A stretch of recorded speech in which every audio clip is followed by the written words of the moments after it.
My childhood friend was the male lead, but I was just the vicious supporting character. No matter how hard I tried, his gaze inevitably drifted toward the heroine. When he abandoned me once again for her, I finally understood. It was time to leave. I requested to exit the world from the system. "Host, you have 1 month left," the little system gently reminded me. I nodded in acknowledgement.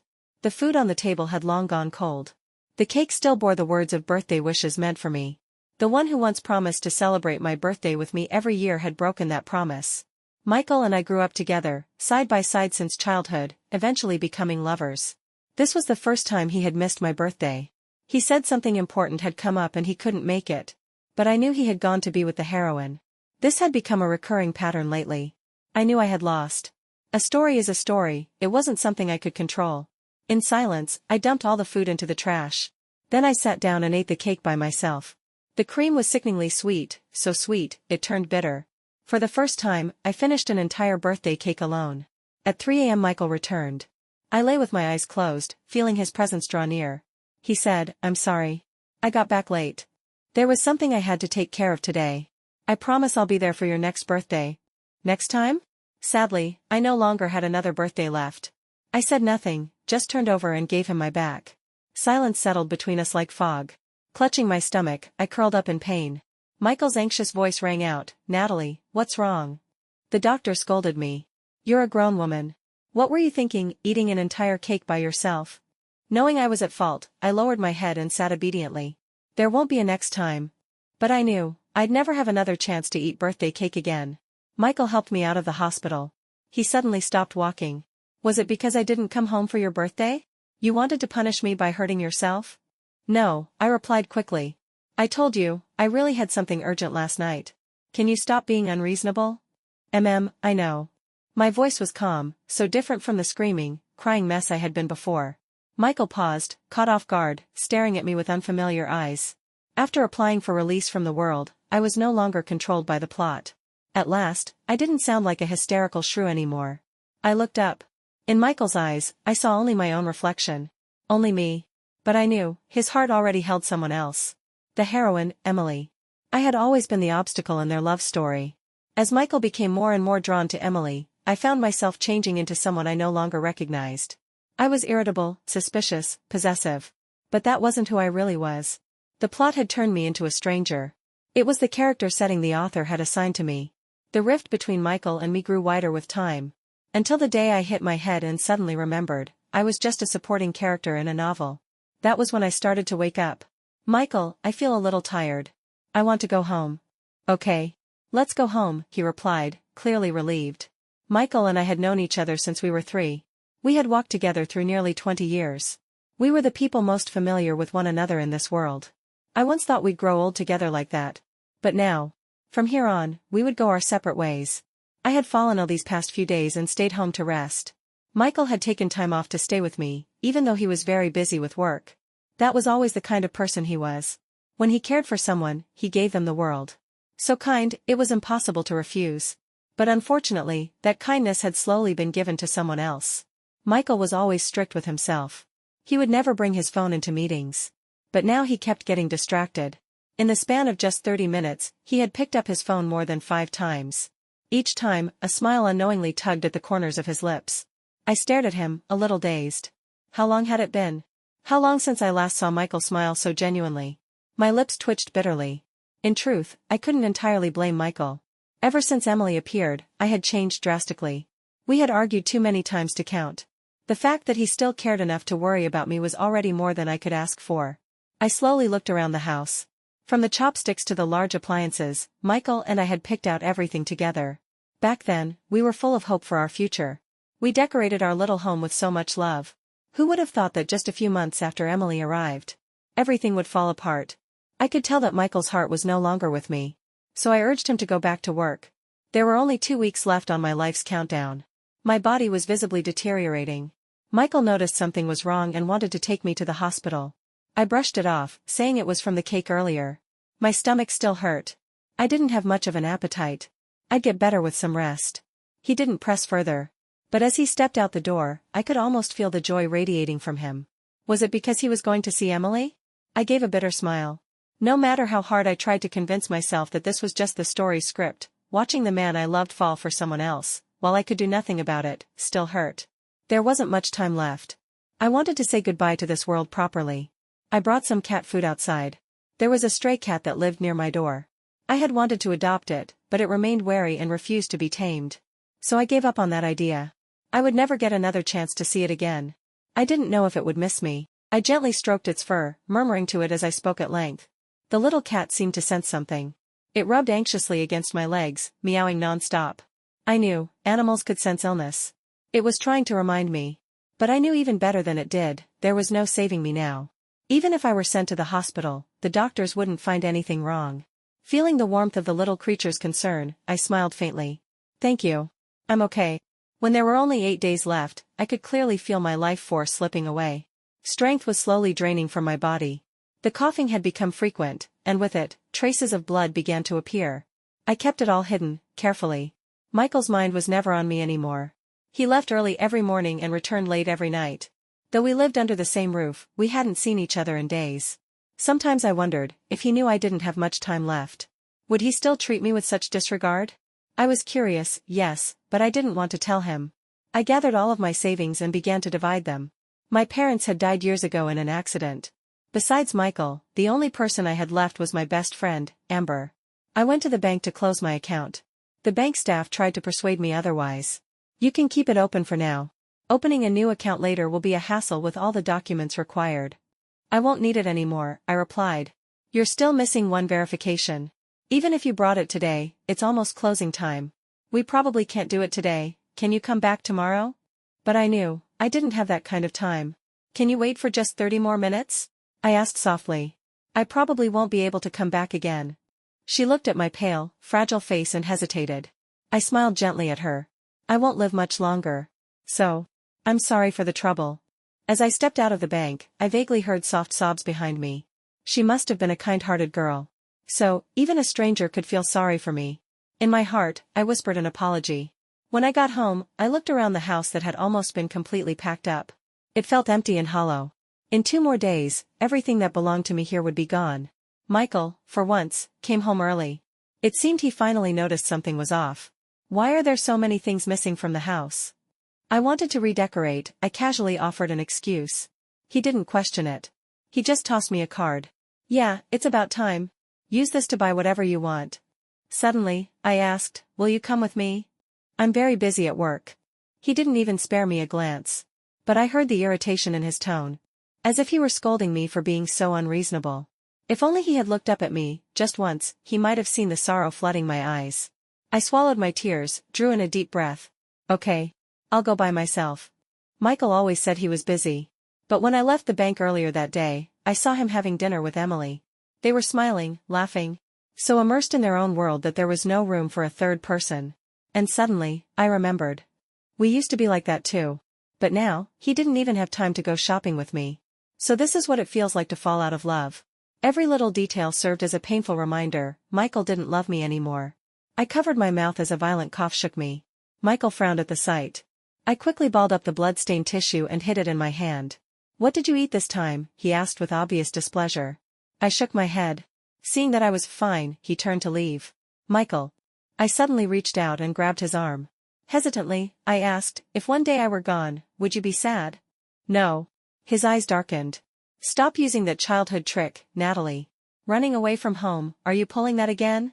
Back then, I had run away once, knowing Michael would come for me. And I'd scared him half to death. He had used every connection he had, nearly turning the entire city upside down looking for me. When he found me, he'd pulled me into a trembling hug. Natalie, I'm ordering you, don't ever leave my sight again. Please, don't leave me. I'd be terrified. I stared at Michael's face, tracing the familiar furrow between his brows. How ugly he looked when he frowned. I wondered, did he still remember how afraid he once was of losing me? No, I thought. Probably not. His memory must be terrible. He couldn't even remember how much he used to love me. Maybe he'd also forget all the things I did that made him hate me. Okay, I nodded. I understand. So he wouldn't be sad after all. Even strangers had cried for me. I smiled bitterly to myself. It's fine if he wouldn't grieve. After all, why would the male lead mourn a vicious supporting character? As I watched his retreating back, I whispered silently, goodbye. Michael was leaving for a business trip abroad. He'd be gone for half a month. I'd secretly asked his assistant to arrange it. On the day of his departure, I didn't go to the airport. I simply handed him his suitcase at the door. Safe travels. He looked at me deeply. His eyes full of something I couldn't read. In the end, he said nothing and turned to leave. Only when the car disappeared from view did I release the tight grip of my fists. A violent cough seized me again. For a moment, I feared Michael had noticed something. I packed my bags and stood in the home Michael and I had decorated piece by piece. The sadness in my chest was about to overflow. There was only one step left. I called out to the smart home assistant. Xiao. I'm here, master. Delete Natalie's fingerprint authorization. Understood, master. Natalie's fingerprint has been removed. I dragged my suitcase and walked out. The sky was heavy and gray, rain seemed inevitable. A cold wind swept past, covering me in goosebumps. My hands turned purple from the chill. Instinctively, I wanted to tuck my hands into Michael's coat pockets. But I turned and remembered, Michael was already gone on his trip. I really was starting to forget things now. Even my body felt weaker with each passing day. I let out a bitter laugh. Even if he weren't out of town, Michael probably wouldn't let me warm my hands in his pockets anymore. I had poor circulation, my limbs had always been cold, especially in winter. Michael was the opposite. He was like a little furnace. He couldn't stand seeing me suffer, so he'd always prepare gloves for me. He'd grumble, sure, but in the end, he'd gently take my hands and tuck them into his coat to warm them. But the one who once promised to keep my hands warm for a lifetime was probably holding someone else's hand now. I took one last look at the place we had lived in for years. Then I turned and walked away. It had been spring when we first moved in. Now, it was the start of winter. Two people had become one. I returned to the small apartment I had bought myself. Only 6 days left on the countdown. I scrolled through my messages. Amber had sent me a lot. Did you go crazy? You bought me so many things. That bag I've been eyeing for months, it's so expensive. And you really gave it to me? Yeah, I did. I won the lottery. Of course I'd share it with my bestie. I realized lately. I'd become really good at lying. So good I could say it with a straight face. Amber was always the carefree type, she hadn't noticed anything was wrong. She was giddy for a while, then asked, "You and Michael are okay now, right?" Humph. If I weren't abroad writing my thesis, I'd have flown back just to punch him. My fingers paused on the screen before slowly typing back, "It's nothing. Don't blame him. True, Michael loves you so much. I'm guessing it's just a typical couple's quarrel. You both probably need to take a step back, being too stubborn just makes it worse." Her words made my chest ache. Everyone knew how much Michael loved me. But it was the person who confessed first, who ended up letting go. In that moment, I felt somewhat grateful. Thank goodness Amber was too busy overseas to come back. If she had seen the way I had become, sharp-tongued, unreasonable, twisted by the plot, she'd probably think I was scary and unrecognizable. Maybe she'd even regret ever being friends with me. But I knew I was bound to upset her eventually. With Amber's temper, if she ever found out I had lied to her, she'd definitely want to punch me. And this time, I wouldn't be around to cheer her up again. After I ended the conversation with Amber, a new message suddenly popped up on my phone. I had already bought a bunch of small gifts and headed to a nearby welfare center. Back in college, I volunteered there regularly. But after graduation, I got too busy and started asking others to help deliver things in my place. "It's been so long since we've seen you," the director greeted me kindly, her smile warm. Then she took my hand and looked at me with concern. "You've gotten so thin, has something happened?" I shook my head gently. "It's nothing. I just haven't had much of an appetite lately." "Where are the kids? I'd like to visit them." I distributed the gifts I brought to the children. I pushed open a door tucked in the corner. Sure enough, Dennis was inside, quietly drawing. Even with all the gift-giving excitement, he hadn't gone out. It was as if the entire world didn't exist to him, only his pencil and sketchpad mattered. I placed the gift gently on his table without saying a word. Then sat silently in the chair beside him, watching him move his hand across the paper. Dennis was autistic and rarely spoke, living in his own little world. But drawing was his everything. When I first started volunteering, he was the very first child assigned to me. At first, he completely rejected me. Eventually, he allowed me to sit beside him while he drew. That became our way of communicating. In a room filled with silence, the only sound was the soft scratch of pencil against paper. "You're not coming back anymore, are you?" Dennis suddenly spoke. His dark eyes looked up at me, shy and uncertain. It had been years, and this was the first time Dennis had ever spoken to me on his own. My fingers curled with nervous tension. I stared into his clear, sincere eyes, and my throat felt like it was stuffed with cotton. I couldn't say a single word. I could lie to Michael, to Amber, without batting an eye. But not to Dennis. "I know you're not coming back. When my mom didn't want me anymore, she also gave me lots of new clothes and snacks. Seeing that I wasn't speaking, he continued talking to himself. My heart ached. I reached out and gently ruffled his hair. I'm sorry. Did you marry brother Michael? Dennis asked. My hand froze. How do you know Michael? He comes to see me every month, Dennis replied, pulling a drawing out of his drawer. He even ruined one of my pictures. It was unmistakably Dennis artwork. But in the corner, a few lines of handwriting stood out. Little one, when will you finally agree to marry me? You're so clueless, when will you discover this secret? The handwriting was Michael's. Little one was my nickname. My fingers trembled as I traced those lively, scrawling words. Tears welled up in my eyes. After leaving the center, I wandered aimlessly. Dennis had given the drawing to me as a farewell gift. A few times, I passed by trash bins and almost tore off the corner with Michael's words to throw it away. But at the last moment, I couldn't bring myself to do it. I stopped walking and looked up. Without realizing it, I had arrived near our old university. I stepped into a nearby restaurant without thinking. Years had passed, the decor was much older now. But the place was still bustling with students, just like before. Michael had always been a rich kid. He'd never worried about food or money. The year we graduated and started our internships, he received his very first paycheck. It wasn't much, just a few thousand. But he was so excited. He dragged me to this newly opened restaurant, insisting I could order anything I wanted. Little one, I can make my own money now. I'll take care of you with what I earn, he declared proudly. And he meant it. Michael had never once been stingy when it came to me. I ordered the dish that used to be their signature. Sorry, miss, the waiter said politely. That item's been discontinued. He handed me a menu. Feel free to look at our current specials, they're great too. I froze for a moment. Time really had passed. I stood up to leave, but the restaurant manager called out to me. You're little one, right? I blinked in confusion and nodded. This is for you. He rummaged through a cabinet and pulled out a slightly yellowed envelope. What's this? I asked hesitantly, unsure whether to accept it. When we first opened, we ran a campaign, he explained fondly. Guests could write a letter to their future selves. 3 years later, we'd mail it. Since you're here now, and it's about time anyway, I thought I'd just hand it to you directly.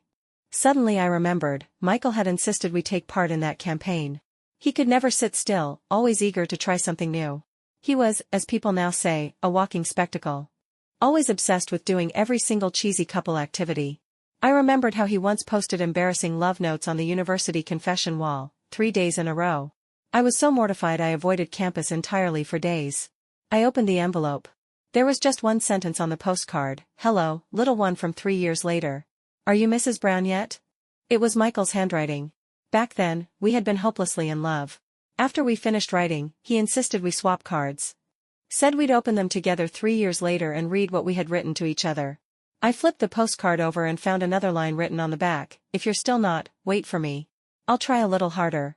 So we really had loved each other that deeply once.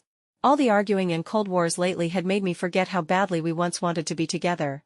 I took out my phone and began deleting our college chat history, one message at a time. As I deleted, the tears wouldn't stop falling. So much of our love had been written out in those words. The further back I scrolled, the more I could see how deeply he used to love me. But not anymore. Those old vows of eternal love, when read now, felt like knife after knife piercing my heart. It hurt so much I could barely breathe. Clutching my aching chest, I slowly made my way back. This time, I stood at the gates of our high school.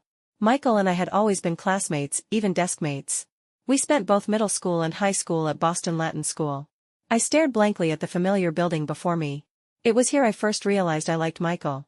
Later, by some twist of fate, we confessed our feelings.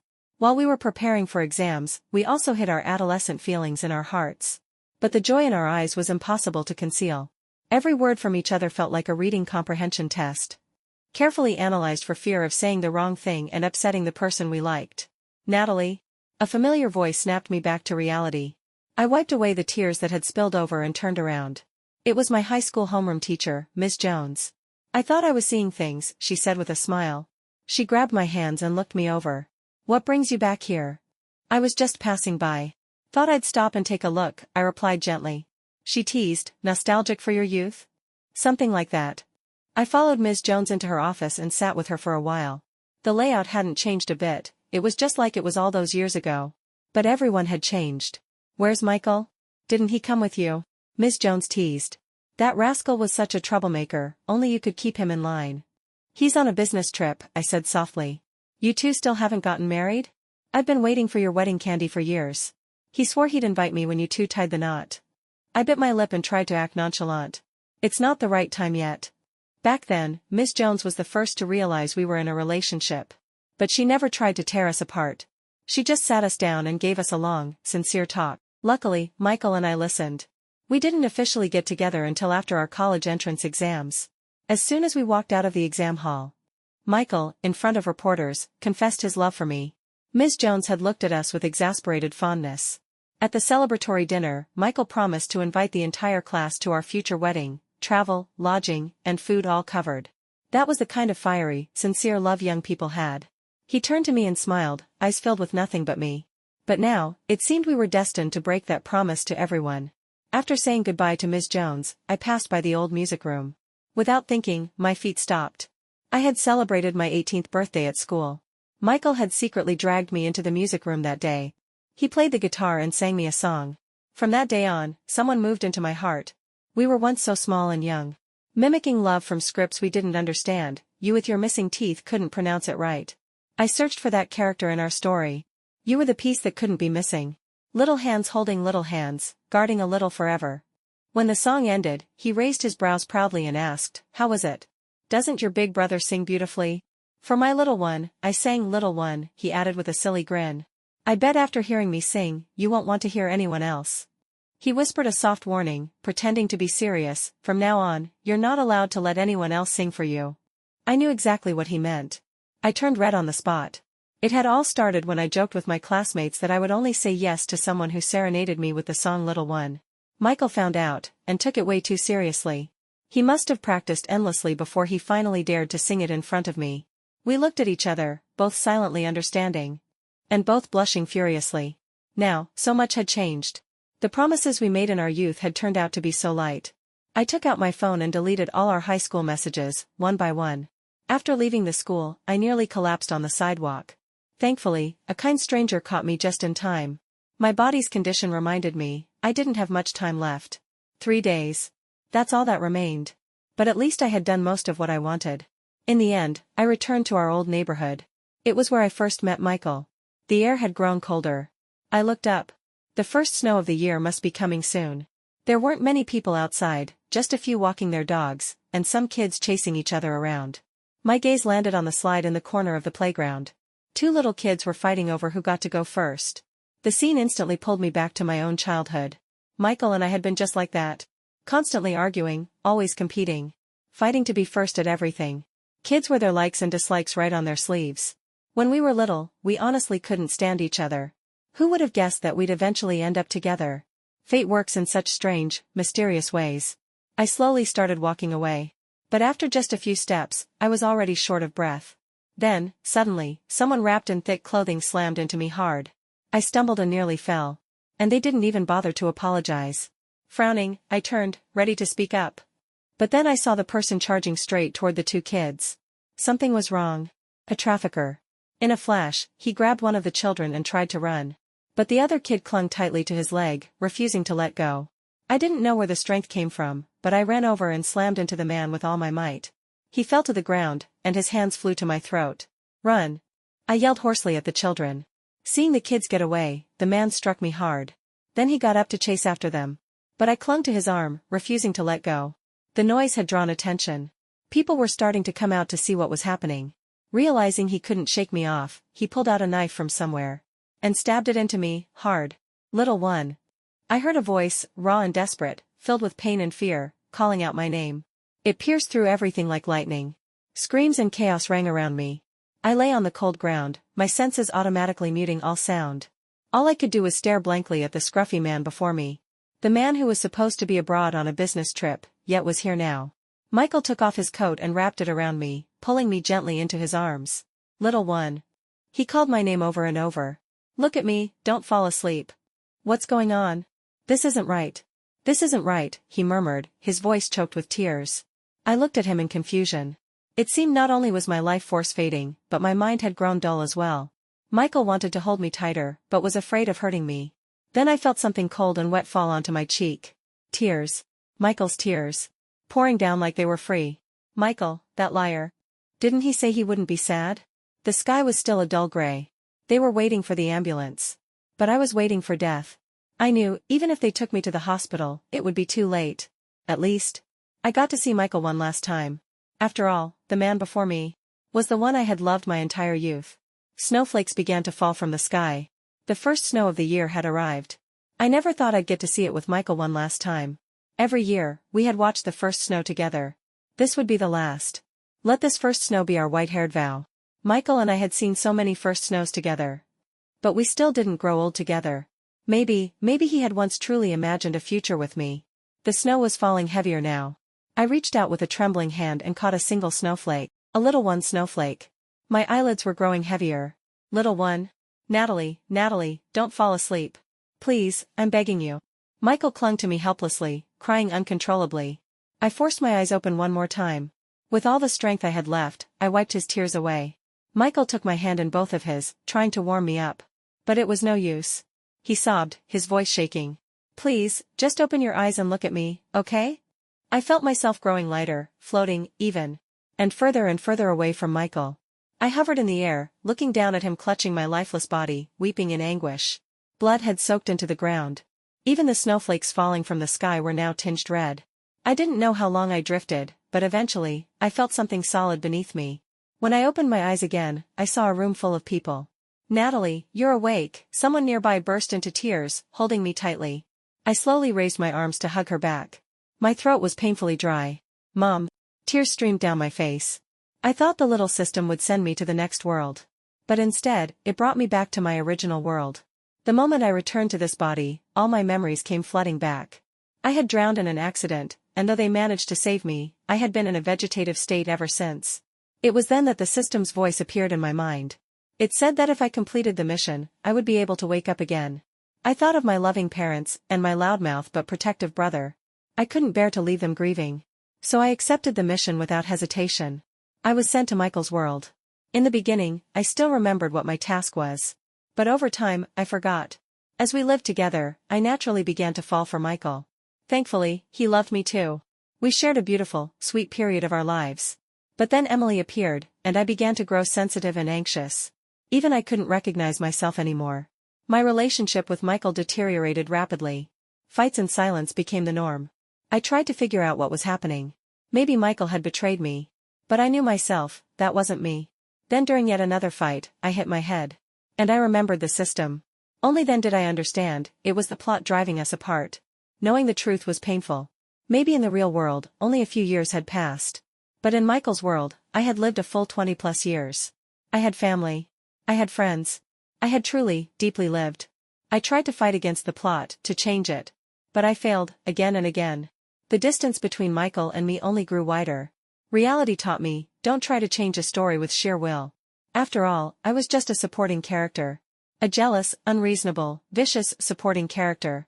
Being abandoned, being discarded, that was the ending the author had written for me. When Michael once again left me for Emily, I knew. It was time to let go. In a soft voice, I asked the system, why did you bring me back? The mission had failed. I thought I'd be assigned a new task or punished. But instead, I returned to my world, and woke up. The system didn't answer my question. It only said, not knowing is sometimes a blessing. And then it disappeared. Suddenly, everything felt like a dream. And yet, the pain in my heart was all too real. To avoid worrying my family, I kept everything hidden. No one would believe it anyway. I went for checkups every day. Exercised. Eventually, I could walk normally again. Life returned to its normal rhythm. But at night, I would still think of Michael. Once, I even accidentally let his name slip. My brother teased me. Falling in love again, huh? When are you going to introduce me to this guy who stole my little sister? There's no such person, I deflected. Then I shot back, but I saw you hugging someone the other day. That was your girlfriend, right? That shut him up. Time flew by. Before I knew it, my brother was about to get married. When it came time to decorate the bridal room, I got dragged in to blow up balloons. At first, everyone was enthusiastic, working together. But by the time my arms were sore, I looked around and realized. I was the only one left. Everyone else had quietly slipped away. Just as I was fuming, I heard the loud pop of a balloon bursting. Turns out, there was another poor soul working beside me. That made me feel a little better. I knew him, too. One of my brother's college roommates. And his best man, Lucas. I had eaten with him a few times when I went to visit my brother. Lucas looked at me helplessly after popping a balloon. Like a kid caught red-handed. The way he stood there, frozen in place, made me burst into laughter. That laugh broke the awkward silence between us. We ended up sitting down together to blow up the rest of the balloons. The atmosphere turned surprisingly pleasant. After the wedding, I began to notice something. I kept running into Lucas. I never thought he had such a strong presence before, but now, it felt like he was everywhere. Eventually, I caught on. Lucas was pursuing me. Naturally, my brother noticed too. This time, he finally acted like a proper older brother and pulled me aside to talk. "So, what do you think of Lucas?" he asked. I bit my lip. "He's pretty nice." It was the truth. Over time, I'd come to realize Lucas was genuinely a good person. He was handsome, polite, and respectful. Even in pursuing me, he never made me feel uncomfortable. Everything progressed slowly, naturally. Right now, we were probably somewhere between flirtation and something more. My brother hesitated, then finally asked, "So, you've gotten over Mr. Brown, haven't you?" "Mr. Brown? Who's that?" I looked at him, confused. My brother choked on his words, giving me a strange look. He waved his hand dismissively. "Never mind. Just, if you still like someone else, don't string Lucas along. He's not the type to walk away unscathed." Back in my room, I was still puzzled. I ran through everyone around me named Mr. Brown. Except for a senior girl with that last name, I couldn't think of anyone. But I'd barely ever talked to her. And my orientation was definitely straight. No way my brother thought I liked her, right? What was he even talking about? He's young but already losing his mind. The temperature kept dropping. The weather was getting colder. I pulled my coat tighter around myself and jogged over to Lucas. "What's with all the mystery? Where are you taking me?" Lucas took my hand, warmed it in his own, and tucked it into his coat pocket. "You'll see when we get there." He led me to a glass greenhouse. Inside, it was full of my favorite, sunflowers. Amid the bone-chilling winter, the bright blooms looked even more stunning. There was something oddly beautiful about it all. I stood in the middle of the sunflower field, watching Lucas, usually so calm, tremble slightly, twice. I could guess what he was about to do. So I stayed in place, waiting patiently. After a long while, he finally spoke, his voice a little nervous. "Natalie, I like you. Will you be my girlfriend?" Just then, snow began to fall outside. I looked up at the delicate snowflakes and gently tugged Lucas out of the greenhouse. The snow settled on our faces, cold and soft. Suddenly, my heart skipped a beat. "You okay?" Lucas asked in alarm, seeing me press a hand to my chest. I shook my head. "I'm fine." Within minutes, a thin layer of snow had blanketed the ground. Both Lucas's and my hair and clothes were covered in it. I had seen everything he'd done for me, every gesture. I held his hand and solemnly answered, "Lucas, let this first snow mark the beginning of growing old together." Extra chapter, Michael S.P.O.V. There was once a girl I really liked. Her name was Natalie. But I preferred to call her Little One. Her head was always filled with the wildest ideas. Even when I stole her toys, she didn't get angry. Just smiled at me with that soft look in her eyes. Like I was a kitten or something. I couldn't stand that look. So I kept trying to annoy her, just to get a reaction. Maybe Natalie thought I was too young to understand, so she used to tell me all kinds of strange stories. But she forgot. I might have been small, but I wasn't stupid. She once told me she had come here because of a system. That once she finished her task, she'd go back home. To her real home. I didn't really understand what that meant. But I knew, deep down, I knew Natalie was going to leave. She often stared off into space by herself. I asked her once what she was thinking about. She always gave the same answer, "I miss home." She missed her parents. Her brother. Her friends. We were neighbors. I knew she didn't have a brother. So the one she missed must have been from another world. I liked Natalie from the moment I met her. I gave her all my toys. Begged her to take me with her, to her world. She shook her head, heartbroken. "I can't take you with me. And I don't even know when I'll be able to go back." That made me sad too. When I was 5, Natalie got into a car accident. She wasn't seriously hurt, but she did hit her head. After she woke up, she was more lively. She didn't give me all her toys anymore. In fact, she started fighting me for them. I always let her win. But Natalie hadn't talked about her past in a long time. I asked her, "Don't you miss home anymore? Don't you miss your brother?" "What brother?" She blinked at me, confused. Natalie had lost her memory. Part of me was sad. I wanted to hear more of her old stories. But another part of me felt relieved. Maybe now, she wouldn't leave. After the college entrance exams, Natalie and I got together. I had finally won the heart of the girl I liked. When she said yes, I swear my heart nearly stopped. How could just a few simple words shake me so deeply? Every day, I thought about how to marry her.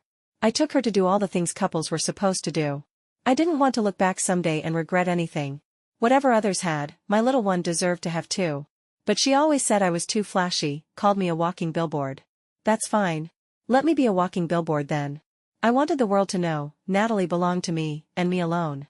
We went to school together, stepped into society together, and began building the home that would be ours. I had been secretly preparing to propose. But little one was so oblivious, she never caught on to my plans. I thought we'd continue living happily ever after like that. Then Emily showed up. Little one seemed to harbor strong hostility toward Emily. That was okay, if she didn't like her, I wouldn't interact with her. But even so, little one began to grow overly sensitive. Even when I hadn't done anything, she'd look at me with eyes full of doubt. We started to fight. Then came the Cold Wars. To be honest, it hurt. After more than 20 years together, no one knew little one better than I did. I knew she wasn't doing it on purpose.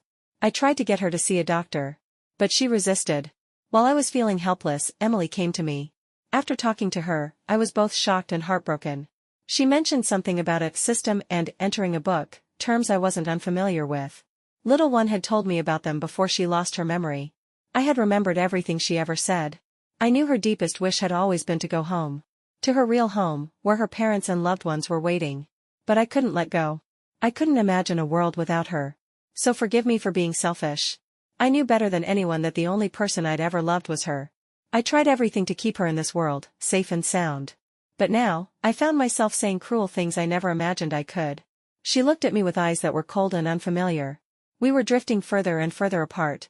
She cried so often, and every time felt like a knife to my chest. Eventually, I approached Emily and agreed to her plan. Emily didn't want to be controlled either. So we staged it all, played along with the script. I only hoped that by doing this, I could help little one go home, the place she never stopped longing for. That was the only thing I could do for her now. I never thought I'd be the one to say such hurtful things to her. But I saw it all, her eyes filled with unshed tears, her crushed expression. I had spent years protecting her like a treasure, only to be the one who hurt her most in the end. And then, one day, it was like she gave up on me. I saw sadness in her eyes as she slowly erased every trace of herself from my life. She always assumed I was too thick-headed to notice. But she didn't know how much I loved her. Everything about her, I kept close to my heart. Eventually, the house became empty. My heart, too, felt hollow, like it was leaking cold air. Her health began to decline. I knew that meant she'd soon leave this world. I couldn't sleep, night after night. When she was asleep, I'd sneak in to watch over her. Then I'd slip out before dawn. I didn't know how many more nights I had left like that. Little one began to say goodbye to this world. She arranged everything. She sent me away on an errand. Then she closed her bank account, visited the stray kitten and Dennis. She retraced our entire journey, college, high school, and the neighborhood where we first met as kids. Step by step, she returned to where it all began. I never went abroad for work. I followed her in secret, watching as she slowly discovered all the little things I had once done for her. In the past, I would have been delighted for her to finally see how deeply I cared. But now, I'd wounded her too deeply. The memories I once thought of as sweet were now like blades in my chest. I thought watching her grow weaker day by day was the most unbearable thing. Until the moment I saw her collapse in a pool of blood. That's when I truly understood despair. Why did this happen? Why such a cruel accident? I couldn't breathe from the pain. All I could do was hold her helplessly. Her blood stung my eyes. My vision blurred. My voice trembled beyond recognition. Little one looked at me calmly and wiped away my tears for the last time before slowly closing her eyes. She left me. It has been a year since little one disappeared from my world. All the things she took or sold. I found them again. Piece by piece, I restored our home to how it used to be. Pretending she was still here. But my heart was empty, and nothing could fill it again. By now, little one should have returned to her original world. She should have forgotten all about me. She didn't know. The moment she recovered her memory and activated the system again, I heard it all. I knew I was the male lead of this world. I used my own life to threaten the system, forcing it to send her back, and erase her memories of me. And of this world. I was so cruel to her. It was better this way. She deserved someone better. Now, it's the first snowfall of another winter. Snowflakes drift quietly. People hurry down the street. I watch the laughing couples with envy. That dull ache returns to my chest. I know I'll never see that familiar figure again. Never again feel her mischievous hand slip into my coat for warmth. To grow old together with the first snow. It's snowing, little one. Can you see it?